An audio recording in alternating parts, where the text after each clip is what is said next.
तो आज हम यूपी टेट का इंग्लिश का प्रीवियस ईयर का पेपर देखेंगे जो कि आपकी आगामी परीक्षा के लिए बहुत ही हेल्पफुल होगा। तो स्टार्ट करते हैं। Which of the following sentences is in passive voice. किस सेंटेंस में पैसिव वॉइस दी हुई है? The teacher scolded him for the being late. Some boys were helping the bounded man. My watch was lost. Someone may steal the bicycle. बताइए इसका सही उत्तर क्या है? इसका सही उत्तर है ऑप्शन तीसरा। इसमें बाज और वर के साथ थर्ड फॉर्म का यूज हुआ है, इसीलिए यह इसका सही उत्तर है। माई बाज बाज लॉस्ट इसका सही उत्तर है। अगला प्रश्न है which of the following alternatives is the correct passive voice form of the following sentence. यहाँ पर पूछा गया है आपसे डू इट की पैसिव वॉइस क्या बनेगी।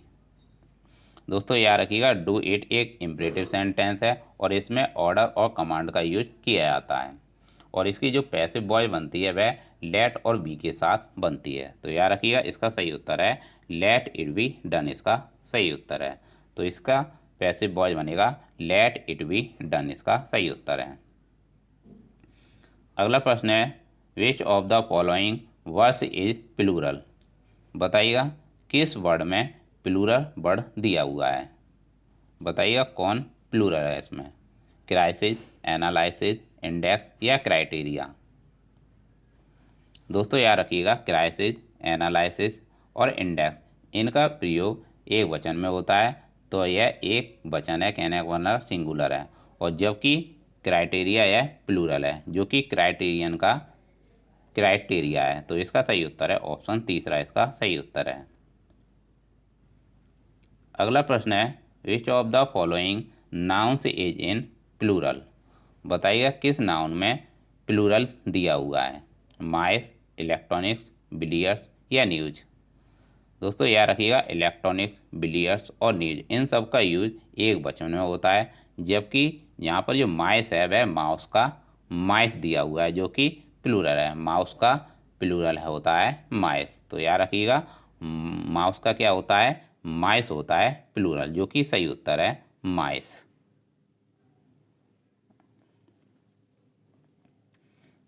अगला प्रश्न देखेंगे।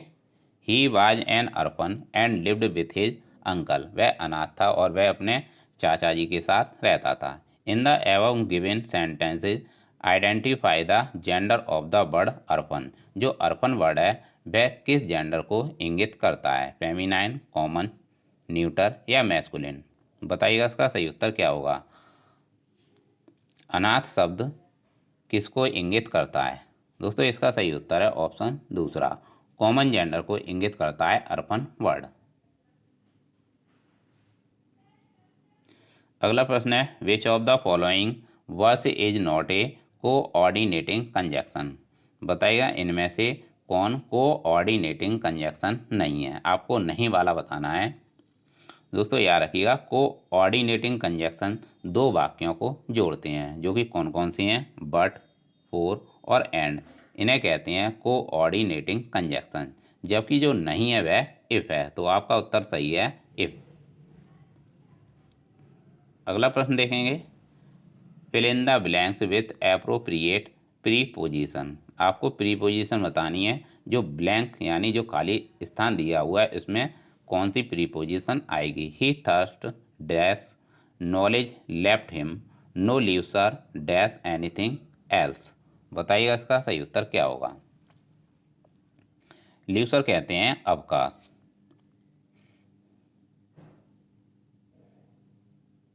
दोस्तों इसका सही उत्तर है ऑप्शन तीसरा, दोनों में ही फोर फोर आएगी। तो he thirst for knowledge left him, no leaves are for anything else. इसका सही उत्तर है फोर, दोनों ही जगह फोर का यूज होगा। अगला प्रश्न है the word fast in the sentence. The word fast, जो फास्ट दिया हुआ है जो word in the sentence he is A fast writer is.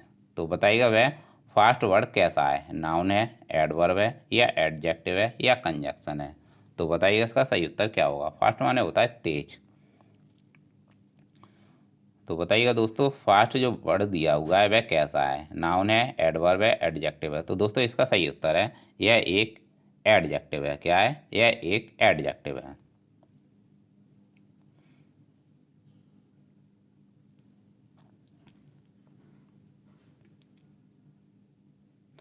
अगला प्रश्न है which of the following is not a simple sentence.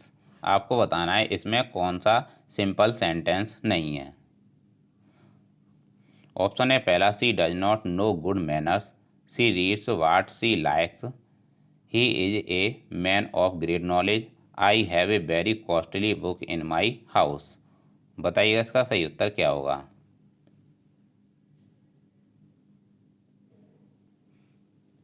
तो बताइएगा दोस्तों इसका सही उत्तर क्या होगा। Which of the following is not a simple sentence.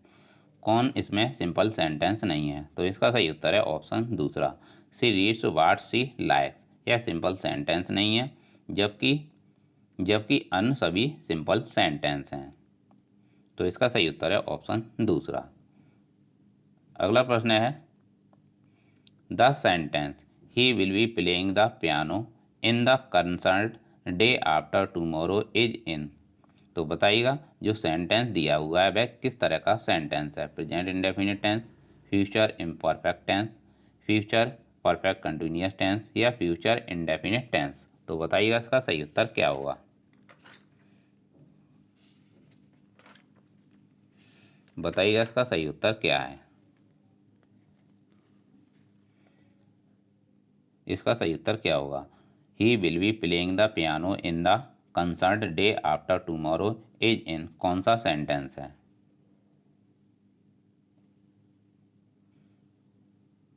इसका सही उत्तर है ऑप्शन दूसरा, यह फ्यूचर इम्परफेक्ट टेंस है, क्योंकि इसमें कार्य भविष्य में भी कंटिन्यू रहेगा। यह इसका सही उत्तर है। अगला प्रश्न है in which of the following sentences is the subject of the verb a feminine gender noun. बताइएगा किसमें किसमें फेमिनाइन जेंडर का यूज हुआ है। In which of the following sentences is the subject of the verb a feminine gender noun. तो दोस्तों इसका सही उत्तर है ऑप्शन चौथा, all the female members have arrived. यहाँ पर फेमिनाइन जेंडर का यूज हुआ है। तो इसका सही उत्तर है ऑप्शन चौथा। अगला प्रश्न है the method of the teaching in which the teacher try to establish a link between the foreign language word and the object without the interference of the learners mother tongue is called. तो बताइएगा इसका सही उत्तर क्या होगा। The method of the teaching in which the teacher try to establish a link between the foreign language word and the object without the interference of the learners mother tongue is called. इसका सही उत्तर है option चौथा, इसे कहते हैं the direct method. इसका सही उत्तर है। अगला प्रश्न है if you are testing your students comprehension of written English you are testing their understanding of what they have just. बताइएगा इसका सही उत्तर क्या होगा। कंप्रीहेंशन ऑफ रिटन इंग्लिश, आप इससे बच्चे के रीड करने का पता कर सकते हैं। तो इसका सही उत्तर है ऑप्शन पहला, इसका सही उत्तर है 73 का। तो याद रखिएगा कंप्रीहेंशन ऑफ रिटन इंग्लिश से यह पता चलेगा कि स्टूडेंट ने इंग्लिश में क्या रीड किया है, अतः रीड इसका सही उत्तर है। अगला प्रश्न है चूज द करेक्ट सेंटेंस। आपको सही सेंटेंस का पता करना है जो कि इसमें कौन सा होगा। तो दोस्तों याद रखिएगा लिसनिंग के बाद हमेशा टू का यूज होता है। तो इसका सही उत्तर है ऑप्शन चौथा, please listen to your teacher. यह इसका सही उत्तर है। अगला प्रश्न है find out the correct sentence या sentences. I am not believing him, both of the above, none of the above, I don't believe him. तो बताइएगा इसका सही उत्तर क्या है, कौन सा सेंटेंस इसमें सही है। तो इसका सही उत्तर है ऑप्शन चौथा। ऑप्शन चौथा इसका सही उत्तर है आई डोंट बिलीव हिम। यह सेंटेंस एकदम सही है। अगला प्रश्न है which of the following alternatives is grammatically correct. आपको बताना है कि ग्रामेटिकली इसमें कौन सा सेंटेंस सही है। All this man are gentle, all these man are gentle, all these mans are gentle, all these man are gentle.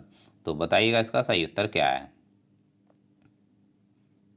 दोस्तों इसका सही उत्तर है ऑप्शन चौथा, क्योंकि यहाँ पर मैन का प्लूरल दिया हुआ है मैन, MEN होता है, जो कि मैन का प्लूरल क्या होता है, MEN होता है। तो इसका सही उत्तर है all these man are gentle, इसका सही उत्तर है।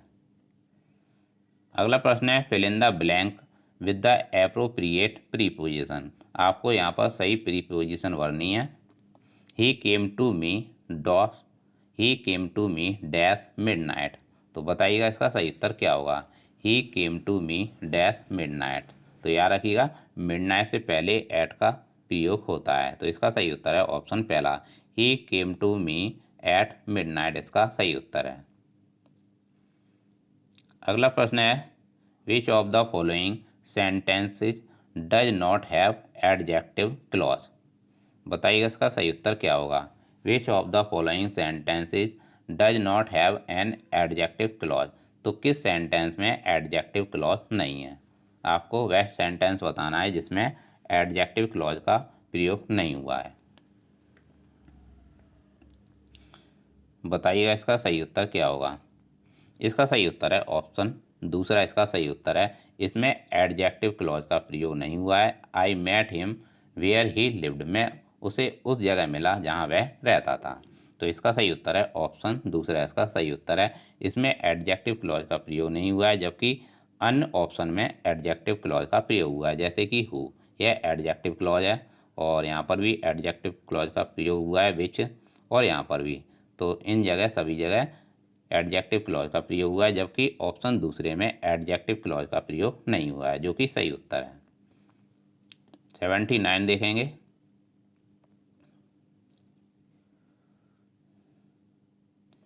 अगला प्रश्न है fill in the blank with correct preposition. He is junior dash me. बताइएगा जूनियर के बाद किस प्रीपोजिशन का यूज होता है। याद रखिएगा जूनियर के बाद हमेशा टू का यूज होता है। जिस मीनिंग में लास्ट में IOR आए उसमें टू का प्रयोग होता है। तो याद रखिएगा he is junior to me, इसका सही उत्तर है टू, ऑप्शन तीसरा इसका सही उत्तर है। अगला प्रश्न है fill in the blank with correct conjunction. आपको करेक्ट कंजक्शन बनना है। आइदर ही इज मेड, या तो वह पागल है, या ही थिंक्स मेडनेस, या तो वह पागल बनने का नाटक कर रहा है। तो बताइएगा इसका सही उत्तर क्या होगा। याद रखिएगा आइदर के साथ और का यूज होता है, किसका, आइदर के साथ और का यूज होता है। तो आइदर ही इज मेड और ही थिंक्स मेडनेस। तो इसका सही उत्तर है ऑप्शन तीसरा। अब हम पैसेज देखेंगे और उसके साथ हम उसके प्रश्न के उत्तर का, उनके प्रश्नों का उत्तर भी देखेंगे। To forgive an injury is often considered to be a sign of weakness. It is really a sign of strength.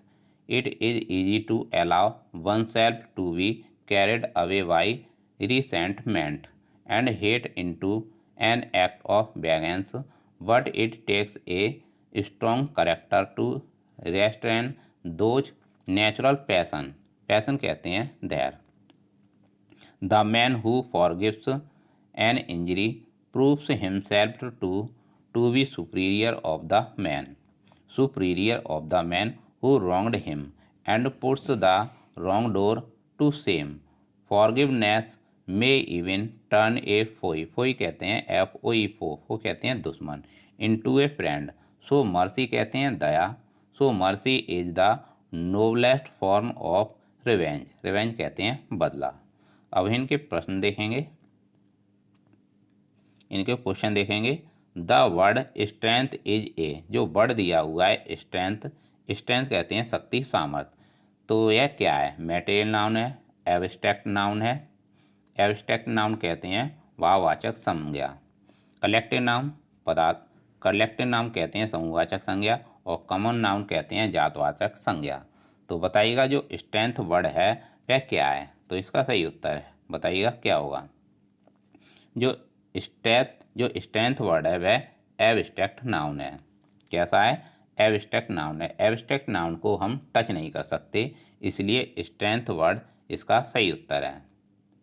तो याद रखिएगा एब्स्ट्रैक्ट नाउन कैसे होते हैं। एब्स्ट्रैक्ट नाउन वे नाउन होते हैं जिन एब्स्ट्रैक्ट नाउन को फिजिकली टच नहीं किया जा सकता, केवल उन्हें महसूस किया जा सकता है, इसीलिए स्ट्रेंथ में क्या है, एक एब्स्ट्रैक्ट नाउन है। अगला प्रश्न है one who does not take revenge is. इसका सही उत्तर है ऑप्शन पहला, ए स्ट्रॉन्ग मैन इसका सही उत्तर है। इसका सही उत्तर है ए स्ट्रॉन्ग मैन इसका सही उत्तर है। अब आगे हम प्रश्न देखेंगे। आगे पोइम दी हुई है और उसके हम क्वेश्चन देखेंगे। सी ड्वेल्ट, ड्वेल्ट कहते हैं ढेर, among the untrodden ways beside the spring of Dove, a maid whom there were none of praise and very few to love, a violet by mossy stone. Mossy stone कहते हैं काईदार पत्थर। Half hidden from the eye, fair as star when only one is shining in the sky. एक दोबारा से repeat करा देते हैं। She dwelt among the untrodden ways, untrodden ways कहते हैं अनछुए रास्ते। Beside the spring of dove, dove कहते हैं कबूतर पाकता। ए मेड, मेड कहते हैं नौकरानी। Whom there were none to praise and very few to love, a violet by mossy stone, half hidden from the eye, fair as star when only one is shining in the sky. अब इसके प्रश्न देखेंगे इससे related.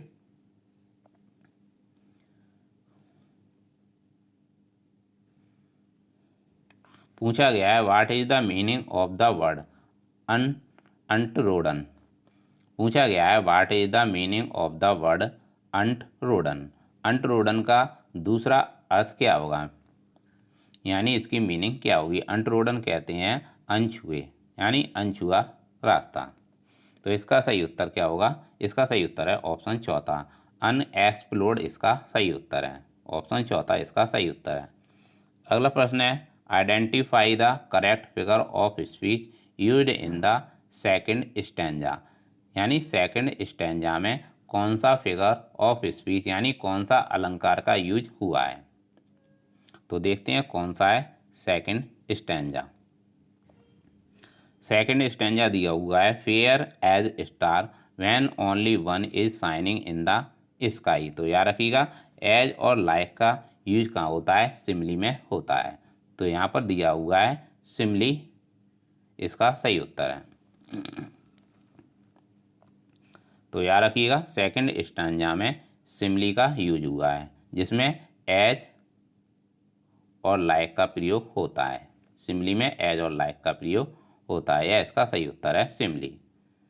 अगला प्रश्न है which of the following sentence is correct. बताइएगा इसका सही उत्तर क्या होगा। Which of the following sentences is or are correct. दोस्तों इसका सही उत्तर है ऑप्शन दूसरा, he showed little mercy to the वैंक्विश्ड।